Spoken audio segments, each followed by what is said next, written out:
need to tell you about something that I haven't spoken about publicly before. I eat to procrastinate.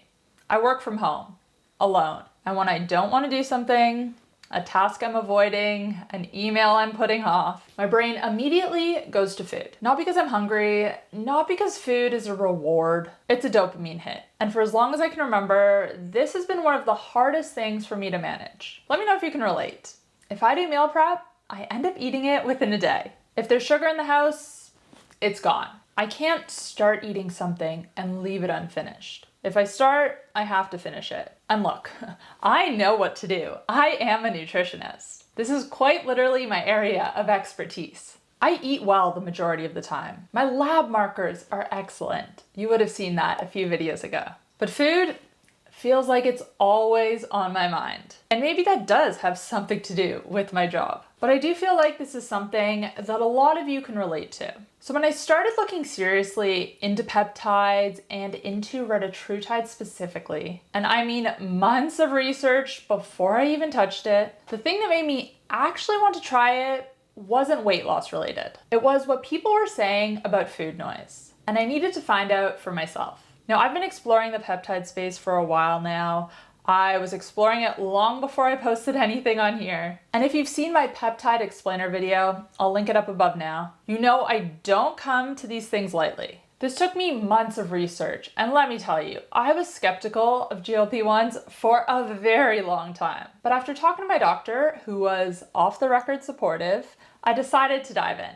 So today we're going to be covering two peptides. Retatrutide, which is going to be the main story here, and GHK-Cu, which I'll touch on briefly because I do have a full video on it coming soon. I'm going to talk about why I tried them, what I noticed, the side effects that I did and didn't experience, and what this has changed for me, physical and beyond. So let's get into it. Look, I'll be honest here. For a long time, I thought GLP-1s were a band-aid. Inject something, lose weight, stop injecting, gain it back. I talk a lot on my channel about how behavior change is really what matters. That is what is gonna make your results stick.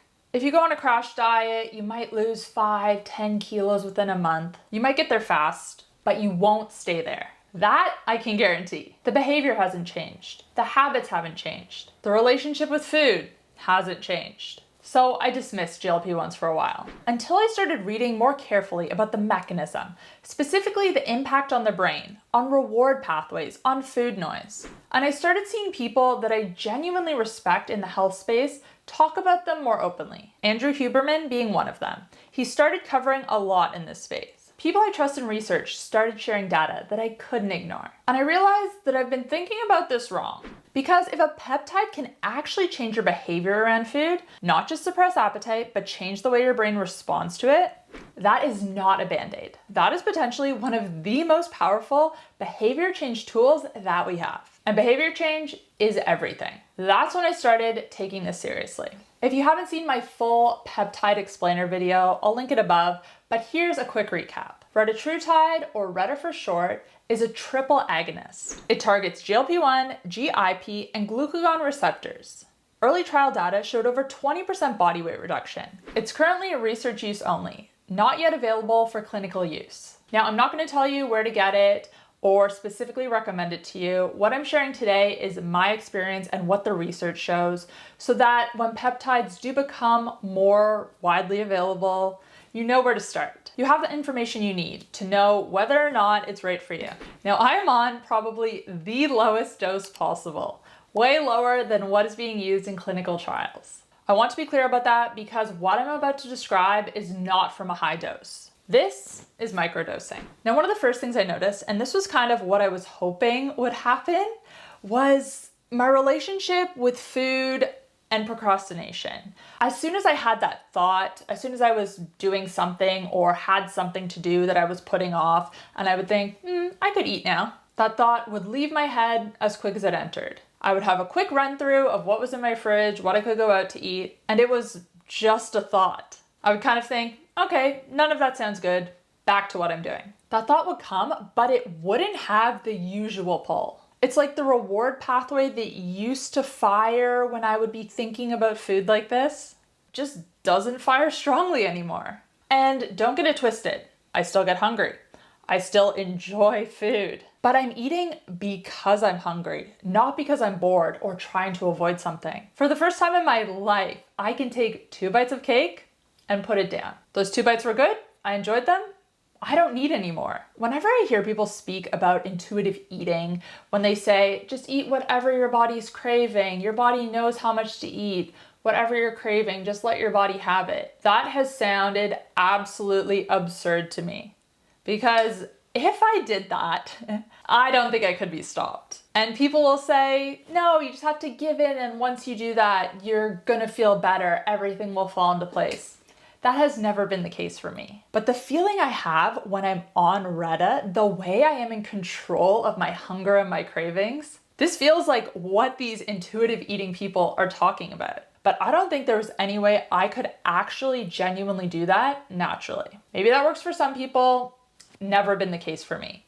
Like I said, if I start eating chocolate, I'm finishing the whole bar. So I'm not losing my enjoyment in food, but I do get full quicker. And as soon as I get full, I stop, which is something that I could do in the past, but I would have to be mindful of it. But on Retta, it comes naturally without white knuckling it.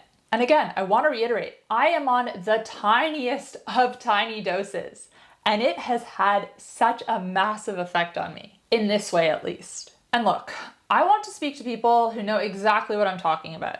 And that might not be everyone. The people who do all the right things most of the time, who know what to eat, who aren't making uninformed choices, but food is still a constant mental battle. You're not weak. You're not lacking discipline. For some of us, it seems the reward system around food is just wired differently. And a tool that can actually shift that without removing the joy of eating, that is definitely worth talking about. And just to be clear, because I haven't mentioned this yet in this video, Retatrutide is different than semaglutide, which is Ozempic.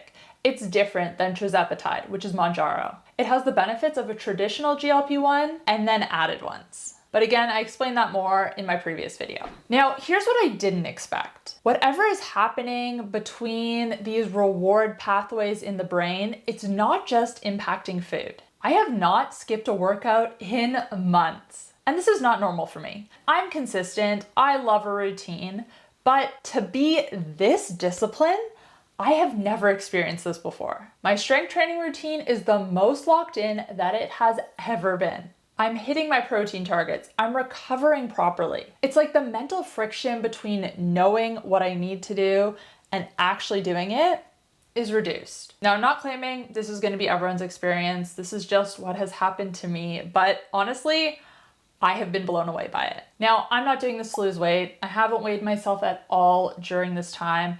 But I will say that my clothes are fitting a bit looser. And that's fine. I'm not underweight by any means, but that's not my goal here. The goal was to see if this peptide could have a significant impact on my brain and my behavior. And for me, I have seen that so far. Now, let's talk about side effects because this is important. The big one people report on GLP-1s are nausea and digestive distress. I have had zero of that. None. My digestion has been perfect. I haven't felt nauseous. But again, I am on a very low dose. So that of course could change if you're at a higher dose. It could also have a lot to do with what you are eating when you're on these medications. Like I said, I have been pretty dialed in. I have been eating healthy. Not 100% of the time. I've still been eating out. Like I said, I can have a few bites of cake, I can have some sugar, and I can put the fork down. So haven't been eating perfectly, but let's say someone was still eating a mainly processed food diet on GLP-1s, that might be why they're nauseous and having digestive distress. That's just my hypothesis, at least. Now, another reported side effect that I was kind of nervous about is emotional blunting, a kind of flattening of feeling. Some researchers think this is related to the same dopamine pathways that affect addictive behavior, but I have not experienced this. My emotional life feels completely normal. Now, the things I have noticed. My resting heart rate has increased, and my heart rate variability, or HRV, has decreased. And for anyone not familiar, resting heart rate and HRV are two of the best markers of cardiovascular recovery and nervous system health. Lower resting heart rate is better, higher HRV is better. And these have both moved in a negative direction. So this is definitely something I'm keeping an eye on and something that's raising a little bit of a red flag. Now, my baseline resting heart rate, it's already low. I do have good cardiovascular health, but I am monitoring this closely. Now, I did a full blood panel a couple of months ago. I posted those results in a different video. I had over 70 blood tests done. I'll link that video above if you want to check it out. But I will be running this same blood panel again to see how Reta changed my results. Now, the other thing I experienced, and this one was interesting but very annoying and not ideal, is during the first couple of weeks, I was consistently waking up at 3 a.m. totally wired. And when I woke up, I couldn't get back to sleep. But here's why I think that was happening. Retatrutide affects glucagon, which shifts your metabolism towards fat burning and elevates ketone production. Now, I actually tracked my ketones the first couple of weeks using a continuous ketone monitor. This video isn't sponsored, but I do work with SciBio on other content, so just putting that out there. But it was really interesting to see my ketones. They were higher than they have ever been before, and consistently. Even on higher carb days, when I was eating amounts of carbs that would typically drop my ketones to 0. But deep ketosis, once I understood that, I increased my carbohydrate consumption a little bit more, especially in the afternoon. And this did resolve within a couple of weeks. So if you're on a GLP-1 and retatrutide specifically, and you're experiencing issues with sleep, upping your carbs could help, even if you're insulin resistant. Reta makes you more metabolically flexible, which is a really cool benefit. Now, quick mention of GHK-Cu because some of you have been asking me about it. GHK-Cu is a copper peptide. It's not meant for metabolic benefits at all. What it is being used for is skin health and hair health. It's supposed to be cycled. You stay on it every day for 30 to 50 days, and then you take a break. And most people suggest doing this 2, 3, sometimes 4 times a year. But like I said, I'm gonna do a full dedicated video on it because it definitely deserves the time. What I will say now is that I have noticed a regrowth in my baby hairs.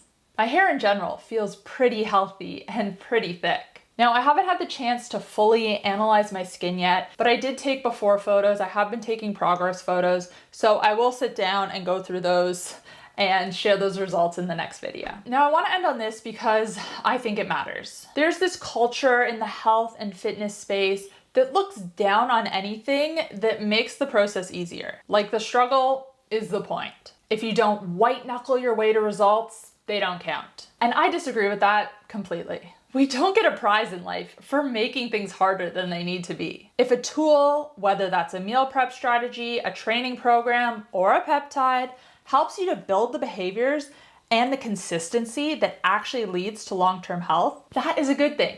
That should be the whole point. I was skeptical of GLP-1s for a long time because I thought they bypassed behavior change. My experience has been the opposite. They've made behavior change easier. Like I said, my discipline through the roof. And easier is not the same as cheating. These peptides are supposed to become more widely available very soon, and I want you to have accurate information for when they do. I've been researching these extensively, and I'm going to continue to follow the research. And of course, I'll keep sharing what I find. Now, if you want to go deeper, I do have a full video coming soon on the exact protocol I recommend that covers everything from diet to exercise to supplements. If you're on a weight loss peptide like semaglutide, tirzepatide, or retatrutide, big emphasis on making sure you're not losing muscle, on that you're losing fat in a sustainable and healthy way if that's your goal. That one's coming soon, so make sure you're subscribed. And if you missed my peptide explainer video, I'm gonna link it on the screen now. Thank you guys for watching, and I will see you in the next one. Bye guys.